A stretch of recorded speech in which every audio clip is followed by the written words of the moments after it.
నాకు తెలిసిన ఒక కుటుంబం ఉన్నది. ఆ కుటుంబము వారి యొక్క కుమారుడు ఇంజనీరింగ్ అయిపోయిన తర్వాత బెంగళూరులో సాఫ్ట్వేర్ కంపెనీలో జాయిన్ అయ్యాడు.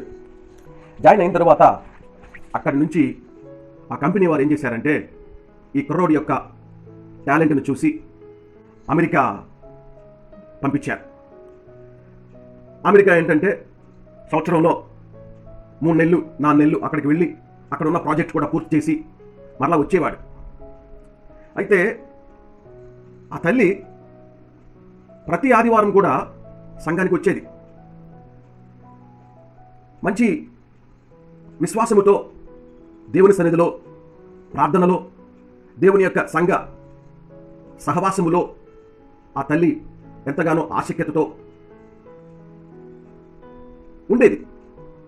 ఎప్పుడైతే కంపెనీ వాళ్ళు ఆ కుర్రోడికి చెప్పారు, అయ్యా నువ్వు సంవత్సరానికి 2-3 సార్లు అమెరికా వెళ్ళి వస్తున్నావు, నువ్వు అమెరికాలోనే ఉండు, మేము ఈ గ్రీన్ కార్డు, ఆ వీసా ఇవన్నీ కూడా కంపెనీ నీకు చూసుకుంటుంది, సంవత్సరానికి 3 సార్లు వెళ్తున్నావు, అనవసరంగా ఖర్చులను దండగా, నీ వల్ల మాకు కంపెనీకి చాలా ఉపయోగం ఉంది కాబట్టి అమెరికాలో ఉన్న ఫ్రెండ్స్ కూడా నీ యొక్క పనితీరును బట్టి వారు చాలా ఆనందపడుతూ ఉన్నారు, వారు నిన్ను అక్కడ ఎంప్లాయ్మెంట్ చేయడానికి వాళ్ళు ఆసక్తి చూపుతున్నారు అని చెప్పినప్పుడు ఈ కుర్రవాడు వీసా, పాస్పోర్టు, వీసా ఇవన్నీ రెడీ చేసుకుని మరి అమెరికా దేశంలో స్థిరపడటానికి వెళ్ళాడు. ఆ అమెరికాలో స్థిరపడుతూ ఉన్న సమయం నుంచి ఈ తల్లి యొక్క ఆత్మీయ జీవితంలో కొంత మార్పును గమనించాము. అది ఆరంభంలో ఎవరికి అర్థం కాలేదు. అమెరికా నుంచి లక్షల్లో డబ్బు వస్తూ ఉన్నది. వీళ్ళు ఇక్కడ రియల్ ఎస్టేటు, స్థలాలు, ఇళ్ళు ఇవన్నీ ఇక్కడ కొంటూ ఉన్నారు. కొంటూ ఉంటుంటే ఈ తల్లి ఈ డబ్బును చూసి, ఈ ఆస్తి పాస్తులను చూసి, ఒకడే కుమారుడు అమెరికాలో సెటిల్ అయిపోయాడు అని చెప్పి ఇవన్నీ చూసి ఈ తల్లి నిదానముగా ఆదివారం సంఘానికి రావడానికి కూడా కష్టం అయిపోయింది. ఆదివారం కష్టం, అసలు రావడానికి కూడా చాలా కష్టం. ఇక మిగతా వారాలు ఇక ఆలోచించాల్సిన పని ఏం లేదు. ఆదివారం రావటం లేదేంటి అని అడిగితే సంఘ సభ్యులు అడిగారన్నమాట ఆవిడ్ని, ఏమా ఏంటి ఇంత ఇదైపోయింది అంటే, కొడుకు చెప్పాడు 2 కీళ్ళు కూడా కొంచెం అరిగిపోయినాయి, అందుకనే ఇంట్లో రెస్ట్ తీసుకో, అప్పుడప్పుడు వెళ్ళి కనపడతా ఉండు, మరి శాంతమ చర్చికి వెళ్లకుండా ఉండమాకు అని కొడుకు చెప్పాడంట. ఈవిడకున్న ఈ కీళ్ళ నొప్పుని బట్టి, కీళ్ళు కొంచెం నొప్పులు ఉండటాన్ని బట్టి సంఘానికి ఆదివారం కూడా ఎప్పుడో నెలకో 2 నెలలకు ఒకసారి వస్తూ ఉన్నది. ఈ పరిస్థితి మనం చూస్తూ ఉంటే దేవుడు మనల్ని ఆశీర్వదించిన కొలది మనము దేవునికి నమ్మకస్తులుగాను, విశ్వాసపాత్రులముగాను ఉండాలని దేవుడు కోరుకుంటాడు. కానీ ఇక్కడ మనం చూస్తే ఈ తల్లి ఆ కుటుంబంలో దేవుని యొక్క ఆశీర్వాదములను, దేవుడు ఇచ్చిన ఆ అమెరికా ఉద్యోగమును, దేవుడిచ్చిన ఆ సిరి సంపదలను చూసుకుని దేవుణ్ణి మర్చిపోయే పరిస్థితి వచ్చినది. ఈ రోజున అపోస్తుల కార్యములు 3వ అధ్యాయము 11వ వచనం నుంచి 16వ వచనం వరకు ఏదైతే ఆశీర్వదించబడిన తరువాత దేవునికి నమ్మకస్తులముగాను, విశ్వాస పాత్రులముగాను, దేవునికి ఇంకా దగ్గరగా, దేవునికి ఇంకా మరి సంబంధములో ఎదిగే వారముగా ఉంటున్నామా అనే దాని మీద ఈరోజు లేఖన భాగము మనకి చాలా సుస్పష్టం, చాలా క్లియర్గా మనకి మాట్లాడబోతూ ఉన్నది. అపోస్తుల కార్యములు 3వ అధ్యాయము 11 నుంచి 16వ వచనం వరకు. వాడు పేతురును యోహానును పట్టుకొని ఉండగా ప్రజలందరూ విస్మయముంది సొలొమోను దను మంటపములో ఉన్న వారి యొద్దకు గుంపుగా పరిగెత్తి వచ్చిరి. పేతురు దీనిని చూచి ప్రజలతో ఇట్లా అనెను, ఇశ్రాయేలీయులారా, మీరు వీని విషయమై ఎందుకు ఆశ్చర్యపడుచున్నారు? మా సొంత శక్తి చేతనైనను భక్తి చేతనైనను నడవను వీనికి బలమిచ్చినట్టుగా మీరెందుకు మా తట్టు తేరి చూచుచున్నారు? అబ్రహాము, ఇస్సాకు, యాకోబు అనువారి దేవుడు అనగా మన పితరుల దేవుడు తన సేవకుడైన యేసును మహిమపరచి ఉన్నాడు. మీరాయనను అప్పగించితిరి. పిలాతు ఆయనను విడుదల చేయుటకు నిశ్చయించినప్పుడు మీరు అతని ఎదుట ఆయనను నిరాకరించితిరి. మీరు పరిశుద్ధుడును నీతిమంతుడునైన వానిని నిరాకరించి నరహంతకుడైన మనుష్యుని మీకు అనుగ్రహింపమని అడిగితిరి. మీరు జీవాధిపతిని చంపితిరి గాని దేవుడు ఆయనను మృతుల్లో నుండి లేపెను, అందుకు మేమే సాక్షులము. ఆయన నామమందలి విశ్వాసము మూలముగా ఆయన నామమే మీరు చూచి ఎరిగి ఉన్న వీనిని బలపరచెను. ఆయన వలన కలిగిన విశ్వాసమే మీ అందరి ఎదుట వీనికి ఈ పూర్ణ స్వస్థత కలగజేసెను. ఇక్కడ మనం చూస్తూ ఉన్నాం కుంటివాడు. ఈ కుంటివాడి యొక్క వయసు అపోస్తల కార్యములు 4వ అధ్యాయము 22వ వచనము. స్వస్థపరుచుట అను ఈ సూచక క్రియ ఎవని విషయములో చేయబడినో వాడు 40 ఏండ్ల కంటే ఎక్కువ వయసు గలవాడు. ఆ కుంటివాడు ఆ యొక్క గేటు వద్ద కూర్చుని శృంగారము అను దేవాలయపు ద్వారం వద్ద సుమారుగా 30 సంవత్సరాల నుంచి ఆ యొక్క ద్వారం వద్ద కూర్చుని ఉన్నాడు. ఈ వ్యక్తి ఇన్ని సంవత్సరాలు అక్కడ కూర్చుని ఉన్నాడు. యేసు ప్రభువారు ఆ ద్వారము గుండా ఎన్నోసార్లు వెళ్ళినప్పటికీ, యేసు ప్రభువారు ఎంతోమందిని ఆయన హీల్ చేసినప్పటికీ, ఎంతోమందికి ఆయన స్వస్థత ఇచ్చినప్పటికీ, ఈ వ్యక్తి విషయంలో తండ్రి చిత్తము కాదు అని యేసు ప్రభువారు తెలుసుకుని కుంటివానిని నయము చేయలేదు. దేవుని చిత్తం ఏమిటంటే పేతురు, యోహాను వీళ్ళ ద్వారా ఆ కుంటివానిని స్వస్థత పరచాలని తండ్రి యొక్క దేవుని యొక్క చిత్తము. ఇప్పుడు ఈ కుంటివాడు పేతురు, యోహాను వీళ్ళు ఏమంటున్నారు? మా దగ్గర వెండి బంగారములు లేవు కానీ యేసుక్రీస్తు నామమున నడవమని వాళ్ళు చెప్పినప్పుడు వాళ్ళు ఆ మాట అన్న వెంటనే ఆయన యొక్క పాదములలో ఆ చీల మండల్లో శక్తి వచ్చి ఆయన లెగిచి నడిచినట్లుగా మనం చూస్తూ ఉన్నాం. ఈ వ్యక్తి 30 సంవత్సరాల నుంచి సంఘములోనికి వెళ్ళలేకపోయాడు. 30 సంవత్సరాలు ఆ శృంగారము ఆ దేవాలయపు ద్వారము వద్దే ఉన్నాడు కానీ లోపలికి వెళుతూ ఉన్నవారిని చూస్తూ ఉన్నాడు, ఆ దేవాలయం నుంచి బయటకు వచ్చేవారిని చూస్తూ ఉన్నాడు. ఈ ద్వారము వద్దే 30 సంవత్సరాలుగా మరి ఆయన భిక్షాటన చేస్తున్నట్లుగా మనం ఇక్కడ చూడగలం. ఈ వ్యక్తి ఈ విధముగా భిక్షాటన చేస్తూ దేవుని యొక్క ఆశీర్వాదాన్ని 30 సంవత్సరాల తరువాత ఆయన పొందాడు. ఆ 30 సంవత్సరాలు కూడా మరి జనులు, యూదులు ఆ దేవాలయంలోకి వెళుతూ ఉన్నారు, వస్తూ ఉన్నారు, అన్నీ ఆయన గమనిస్తూ ఉన్నాడు.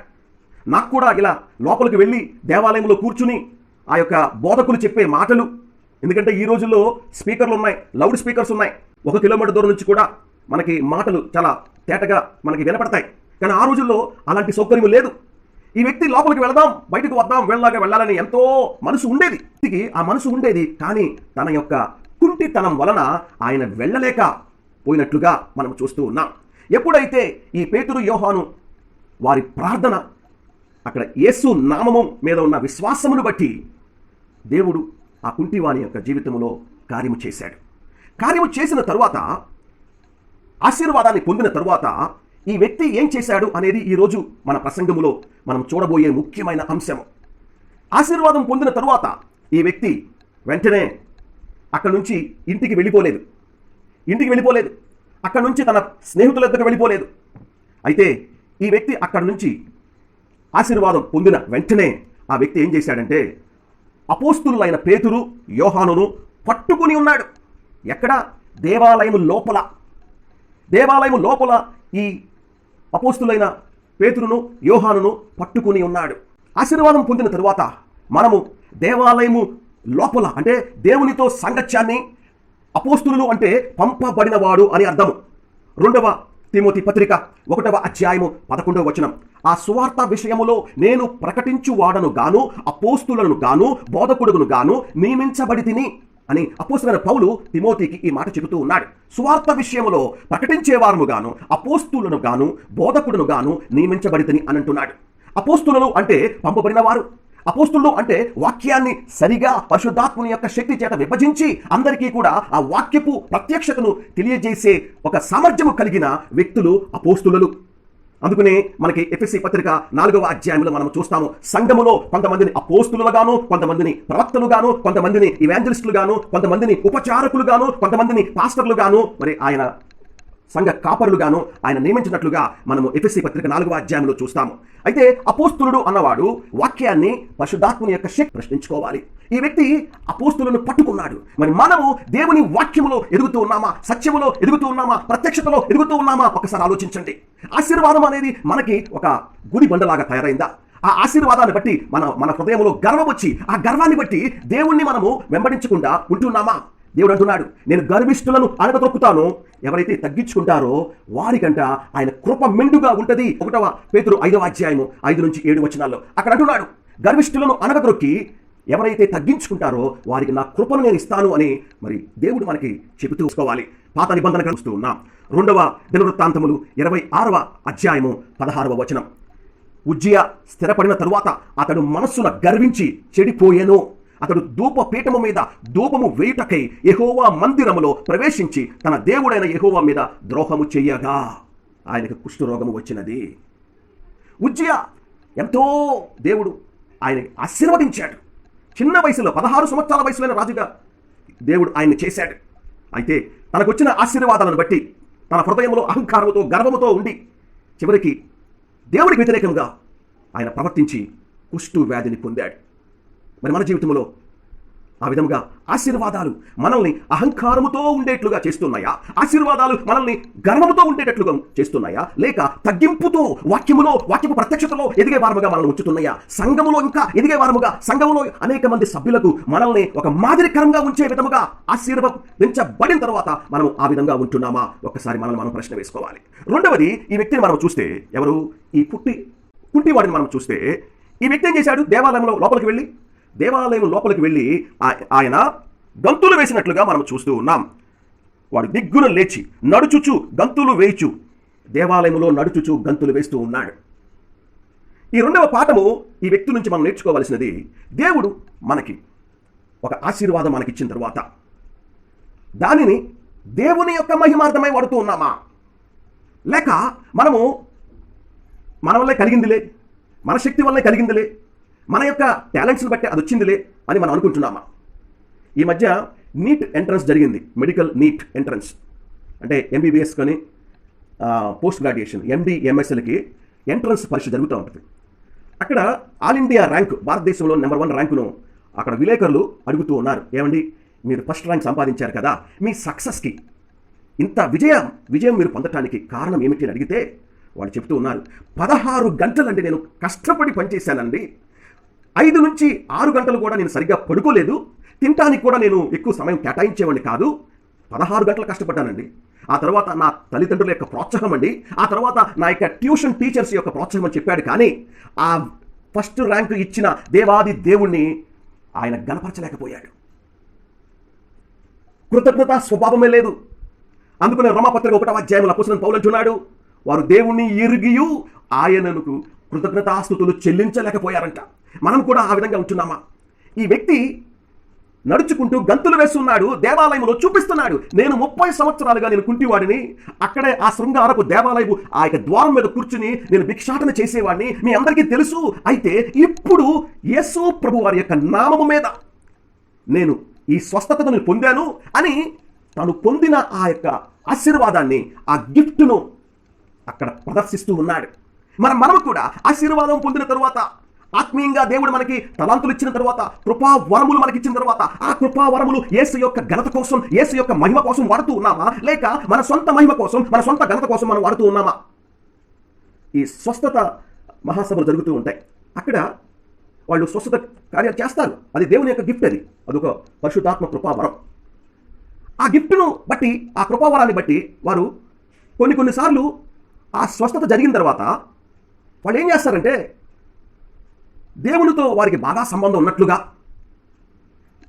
వాళ్ళు బాగా ఆత్మీయుల్లాగా వాళ్ళు చాలా ఆ విధంగా బిహేవ్ చేస్తారు. నేను కొన్ని చూసిన చెప్తున్నాను. అది ఒక కృపావరం అంతే. ఇప్పుడు నేను వాక్యం చెప్తున్నాను, ఇది నాకు ఇచ్చిన దేవుడు నాకు ఇచ్చిన కృపావరం. కాబట్టి నేను దీన్ని బట్టి నేను అతిశయపడకూడదు. నన్ను నేను సరి చేసుకుంటూ ఉండాలి. నేను చెప్పిన వాక్యమే 2 అంచులు వాడగలిగిన ఖడ్గం. అది మిమ్మల్ని కోస్తా ఉంటుంది, అది నన్ను కోస్తా ఉంటుంది. కృపావరాన్ని బట్టి మనం అతిశయపడకూడదు. ఎందుకంటే ఈ కృపావరానికి మనం లెక్క అప్పచెప్పాలనే ఒక బాధ్యత కలిగిన వారు ఎప్పుడు కూడా ఆ అతిశయం కానీ, అహంకారం కానీ, నేను గొప్ప ఆత్మీయుడనే మనసులో ఉండదు, బయట కూడా చూపించరు. ఈ స్వస్థత కార్యాలు చేసేవాళ్ళు వాళ్ళు ఎవరితో కలవరు, వాళ్ళు చాలా ఆత్మీయులు అన్నట్లుగా బయట వాళ్ళు ప్రవర్తిస్తారు. మరి మన జీవితంలో కృపా వరములను దేవుడు మనకి ఇచ్చినప్పుడు ఆ కృపా వరములను దేవుని యొక్క మహిమార్థంగా మనం వాడుతూ ఉన్నామా? 30 సంవత్సరాలు ఆ యొక్క గిఫ్ట్ లేని వ్యక్తి ఇప్పుడు దేవాలయంలోనికి వెళ్ళి అక్కడ ఆయన అందరికీ ప్రదర్శిస్తూ ఉన్నాడు. యేసు ప్రభువారు ఆయన నామము మీద జరిగిన, ఆయన నామం మీద విశ్వాసముతో ఉన్న వ్యక్తికి, అంటే ఎవరైతే ప్రార్థన చేశారో యేసు ప్రభువారి యొక్క నామం మీద వారికి కలిగిన విశ్వాసము ద్వారా ఇక్కడ క్రియ జరిగింది. ఆ క్రియను దేవాలయంలోకి వెళ్ళి అనేక జనుల ముందు ఆయన గంతులు వేస్తూ ఉన్నాడు, నడుస్తూ ఉన్నాడు. మరి మనం ఎలా ఉన్నా? దేవుడు మనకి ఒక గిఫ్ట్ ఇస్తే, దేవుడు మనకు కృపావరం ఇస్తే సంఘములో మనం ఏ విధంగా ఉంటున్నాం? దేవుడు మనకు ఆశీర్వాదం ఇస్తే సంఘానికి మనము తోడ్పడుతూ ఉన్నామా? సంఘ అభివృద్ధి కోసం, సంఘము ఇంకా ఎదుగుదల కోసం మనము తోడ్పడుతున్నామా? అపోస్తలుడైన పౌలు అంటాడు 1 కొరింథీ పత్రిక 12వ అధ్యాయంలో, పరిశుద్ధాత్మ అంట ప్రతి ఒక్కరికి ఒక కృపా వరమును ఇస్తాడు. నీ యొక్క ఆత్మీయ పరిస్థితిని బట్టి నీకు 2 ఉండొచ్చు, 3 ఉండొచ్చు, 4 ఉండొచ్చు. అపోస్తలుడైన పౌలుకి లెక్కలేనన్ని కృపావరాలు ఉన్నాయనికి, మనం లెక్క పెట్టలేం. ఎన్ని కృపావరాలు అయితే సంఘానికి ఉన్నాయో అన్ని కృపావరాలు కూడా అపోస్తలుడైన పౌలుకి దేవుడు ఇచ్చాడు. అందుకనే ఆయనకు శరీరంలో ముళ్ళు పెట్టాడు, ఆయన గర్వం పడకుండా, అతిశయపడకుండా. సంఘములో ఉన్న ప్రతి విశ్వాసికి దేవుడు ఒక కృపావరాన్ని ఇస్తాడు. ఆ కృపావరాన్ని మనం తెలుసుకోవాలి, ప్రార్థన చేస్తూ తెలుసుకోవాలి. ఆ కృపావరాన్ని తెలుసుకుని ఆ కృపావరాన్ని మనము దేవుని యొక్క అభివృద్ధి, ఆ సంఘము యొక్క అభివృద్ధి కోసం మనం దాన్ని వాడాలి. ఎందుకని సంఘము ఆయన యొక్క శరీరము, యేసు ప్రభువారు ఆ సంఘమునకు శిరస్సు. కాబట్టి ఆయన మహిమార్థమై మనం దానిని వాడాలి అనేది మనం తెలుసుకోవాలి. ఈ వ్యక్తి ఆ దేవాలయంలోకి వెళ్ళాడు, ఆయన గంతులు వేస్తున్నట్లుగా దేవుడు చేసిన కార్యాన్ని అక్కడ 10 మందికి చూపిస్తున్నట్లుగా మనం చూస్తూ ఉన్నాం. దేవుడు మనకి ఇచ్చిన కృపావరాన్ని ఆయన మహిమార్థంగా మనం వాడుతూ ఉన్నామా, లేక మన సొంత వాటి కోసం మనము వాడుతూ ఉన్నామా? ఒక్కసారి మనల్ని మనము ప్రశ్న వేసుకోవాల్సిన వారమై ఉంటూ ఉన్నాం. నీ ఆశీర్వాదము నీ హృదయములో విగ్రహముగా మార్చబడుతుందా? ఆ విగ్రహముగా మార్చబడితే నువ్వు దేవుని నుంచి, సంఘము నుంచి నువ్వు దూరపరచబడతావు. ఈ వ్యక్తికి ఆ ఆశీర్వాదము విగ్రహంగా మార్చబడలేదు, అక్కడికి వెళ్ళి యేసు నామం వల్ల జరిగిందని గంతులు వేశాడు. మరి మన జీవితంలో కూడా దేవుడు మనకి ఇస్తున్న కృపావరాలు, ఆశీర్వాదాలు అవి మన హృదయములో విగ్రహములుగా మార్చబడి మనల్ని దేవుడి నుంచి వేరుపరుస్తున్నాయా? పాత నిబంధన గ్రంథములో ఆకాను, యెహోషువ గ్రంథము 7వ అధ్యాయము 1వ వచనము మరియు 19 నుంచి 26 వచనములు చూస్తే, ఆకాను దేవుడు ఇశ్రాయేలుకు యెరికో విజయాన్ని ఆశీర్వాదంగా ఇచ్చాడు. కానీ ఆకాను బంగారము, వెండి మరియు అందమైన వస్త్రము వంటి నిషిద్ధ వస్తువులు వాటి వైపు ఆయన ఆకర్షితుడయ్యి వాటిని దొంగిలించి దేవుని ఆశీర్వాదాన్ని ఆ స్వార్థపు విగ్రహంగా మార్చాడు. ఇది ఇతన్ని ఇశ్రాయేలు ఓటమికి దారితీసింది. ఆశీర్వాదాలను దేవుని మహిమ కోసము ఉపయోగిస్తున్నామా, లేక ఆ ఆశీర్వాదాలు విగ్రహాలుగా మార్చబడి మనము దేవుడి నుంచి వేరుపరచబడుతూ ఉన్నామా? అందుకనే కొలస్సీ పత్రిక 3వ అధ్యాయము 2వ వచనం చెబుతున్నది, పైనున్న వాటినే వెదుకుడి, పైనున్న వాటి మీదనే మీ మనసు ఉండాలి కానీ భూ సంబంధమైన వాటి మీద మీరు మనసు పెట్టకుడి అంటున్నాడు. మూడవదిగా మనం చూస్తే ఇక్కడ ఈ కుంటివాడు ఏం చేశాడు? దేవాలయములో దేవుణ్ణి స్తుతించాడు, దేవుణ్ణి ఆరాధించాడు. ఆ దేవాలయంలోకి వెళ్ళి 30 సంవత్సరాలు దేవాలయం లోపలికి వెళ్ళి ఆశీర్వాదము, 30 సంవత్సరాలు ఆ దేవాలయంలోకి వెళ్ళి ఆయన దేవుణ్ణి ఆరాధించే భాగ్యము లేదు. కానీ ఇప్పుడు నయం పొందిన తరువాత, యేసు నామం మీద స్వస్థత పొందిన తరువాత లోపలికి వెళ్ళి దేవుణ్ణి ఆరాధిస్తూ ఉన్నాడు. మరి మనము కూడా ఆశీర్వాదం పొందిన తరువాత మనం ఆరాధిస్తున్నామా దేవుణ్ణి ఇంకా ఎక్కువగా, లేక ఈ ఆశీర్వాదం పొందిన తరువాత మనం దేవుడి నుంచి వేరుపరచబడుతూ ఉన్నామా?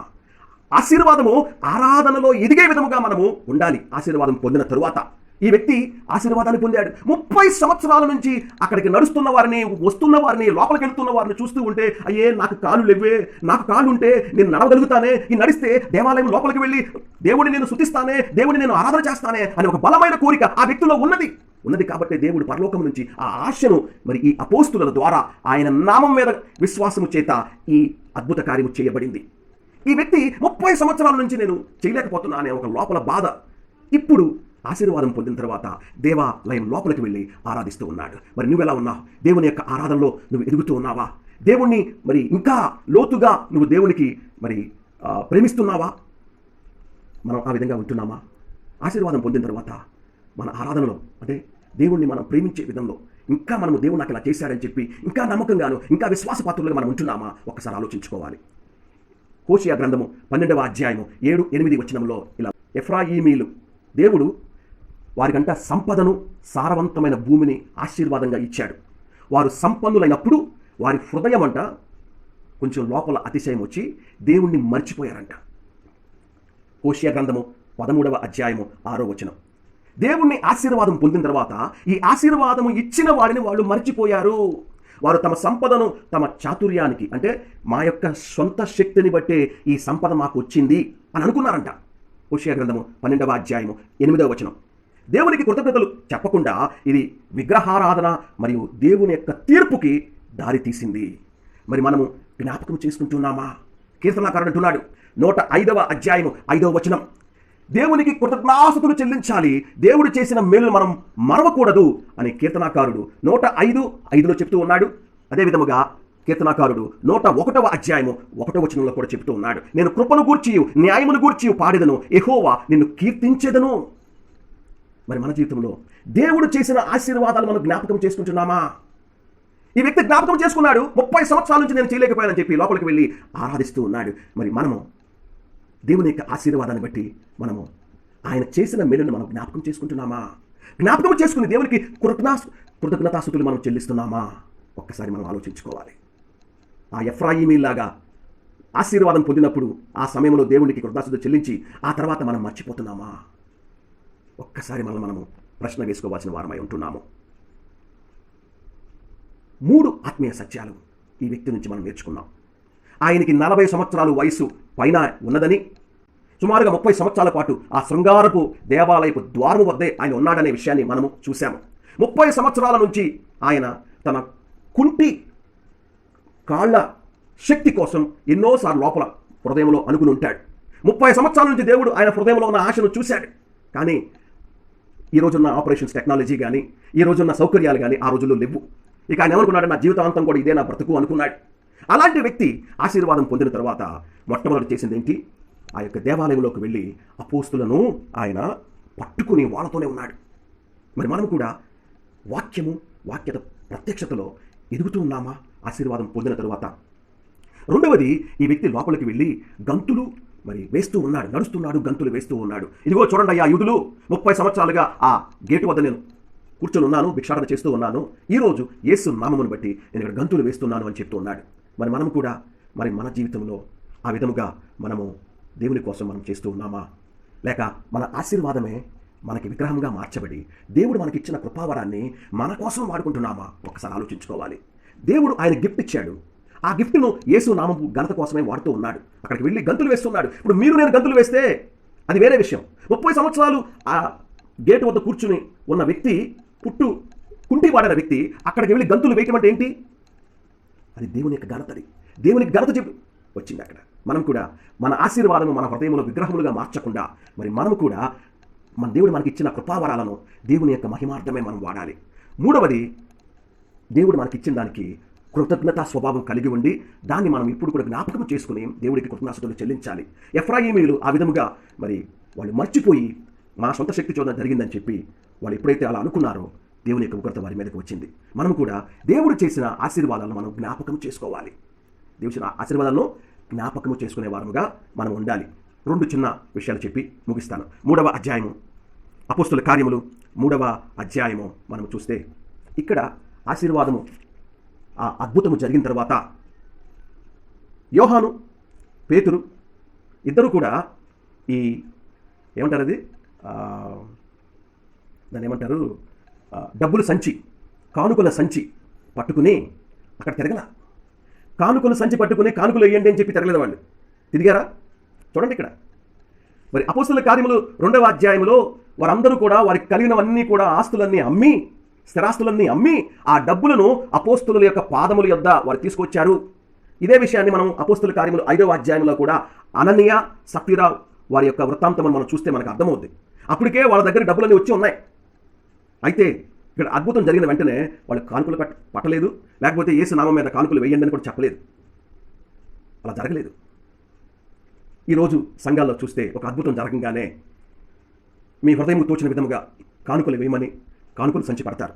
లేకపోతే ఆ వ్యక్తులే టీవీల్లో దీన్ని బట్టి మీరు ప్రోత్సహించబడ్డారు, మీరు ఆశీర్వాదం పొందారు కాబట్టి ఈ అకౌంట్కి డబ్బులు వేయమని అడుగుతారు. కానీ ఇక్కడ పేతురు, యోహాను డబ్బు సంచి పట్టుకుని తిరిగినట్లుగా లేదు. వాళ్ళు ఆల్రెడీ చాలామంది డబ్బులు తీసుకొచ్చి అక్కడ ఇస్తే పేతురు యోహాను అంటున్నాడు, మా దగ్గర వెండి బంగారములు కానీ ఏమీ లేవు అంటున్నాడు. చూడండి, అసలు వాళ్ళ మనసు యేసు ప్రభు వారి మీద ఎంత ఫోకస్డ్గా ఉన్నది. డబ్బు మీద మనసు లేదు. ఒకవేళ డబ్బు ఉంటే కూడా ఆ డబ్బు పరిచర్య నిమిత్తమే వాడాలి అనే ఆలోచన కలిగిన వ్యక్తులు వీళ్ళు. పరిచర్య నిమిత్తమే వాడాలి అనే ఆలోచన ఉన్న వ్యక్తులు. అందుకనే మా దగ్గర వెండి బంగారములు కానీ ఏమీ లేవంటున్నారు. అదేవిధముగా అద్భుతం జరిగిన వెంటనే ఏమీ కూడా వాళ్ళు మరి డబ్బులు ఆశించలేదు. ఇది రెండవది. మూడవది మనం చూస్తే యేసు ప్రభువారిని పేతురు ఇక్కడ సేవకుడుగా చెప్తున్నాడు. యేసు ప్రభువారిని ఆయన సేవకుడుగా మరి ఇంట్రడ్యూస్ చేస్తూ ఉన్నాడు. చాలామందికి ఈ మాట తెలియదు. యేసు ప్రభువారి గురించి ఎన్నో టైటిల్స్ ఉంటాయి, కానీ సేవకుడు అయిన యేసు అనే టైటిల్ చాలామందికి తెలియకపోవచ్చు. పేతురు సేవకుడు అని చెబుతూ ఉన్నాడు. మరి మనం కూడా అలాంటి మనస్సు మనకు ఉన్నదా? అందుకని అపోస్తలుడైన పౌలు అంటున్నాడు, ఫిలిప్పీ పత్రికలో మాట అంటున్నాడు. ఏమంటున్నాడంటే 2వ అధ్యాయము 3-5 వచనములు, కక్ష చేతనైనను వృధాతిశయము చేతనైనను ఏమీ చెయ్యక వినయమైన మనస్సు గలవారై ఒకనికొకడు తనకంటే యోగ్యుడని ఎంచుచు మీలో ప్రతివాడును తన సొంత కార్యములను మాత్రమే గాక ఇతరుల కార్యములను కూడా చూడవలెను. ఇది దేవుని చిత్తము. ఇతరుల కార్యములు మనం చూసేవారంగా ఉంటున్నామా? అలా ఉంటే యేసు ప్రభువారి యొక్క సేవక ధర్మాన్ని నువ్వు ప్రవర్తిస్తూ ఉన్నావు. అందుకని యేసు ప్రభువారు అంటాడు మత్తయి సువార్త 20వ అధ్యాయము 28వ వచనము, అలాగే మనుష్య కుమారుడు పరిచారము చేయించుకొనుటకు రాలేదు గాని పరిచారము చేయుటకును అనేకులకు ప్రతిగా విమోచన క్రయ ధనముగా తన ప్రాణమును ఇచ్చుటకు వచ్చెను అని యేసు ప్రభువారు చెప్పాడు. అది ఆయన సేవకుని ఒక లక్షణం. అది యోహాను సువార్త 13వ అధ్యాయంలో ఆయన ఇక చనిపోతాడనగా ఒక సేవకుడుగా ఆయన మార్చబడ్డాడు. శిష్యుల యొక్క కాళ్ళు కడిగాడు. ఆయన సేవకుడు. ఆయన యేసు ప్రభువారు సేవ చేయటానికే వచ్చాడు. ఆయన సేవ చేయించుకోవటానికి రాలేదు. కొన్ని కృపావరాలు మనం కలిగినప్పుడు సంఘములో మనలో చిన్న అతిశయం వచ్చి మనము తగ్గింపు స్వభావం మనలో ఉండదు. ఈ సేవక స్వభావం అనేది దీనిలో కూడా మనం ఎదగాలి. మనలో ఎంత తగ్గింపుతో ఉంటామో అంతగా మనము ఒక సేవకునిగా సంఘములో ఎదగాలి. అది యేసు ప్రభువారి యొక్క లక్షణము. మనం ఆ విధంగా ఎదిగే వారముగా ఉండాలి. దేవుడి మాటలను దీవించును గాక.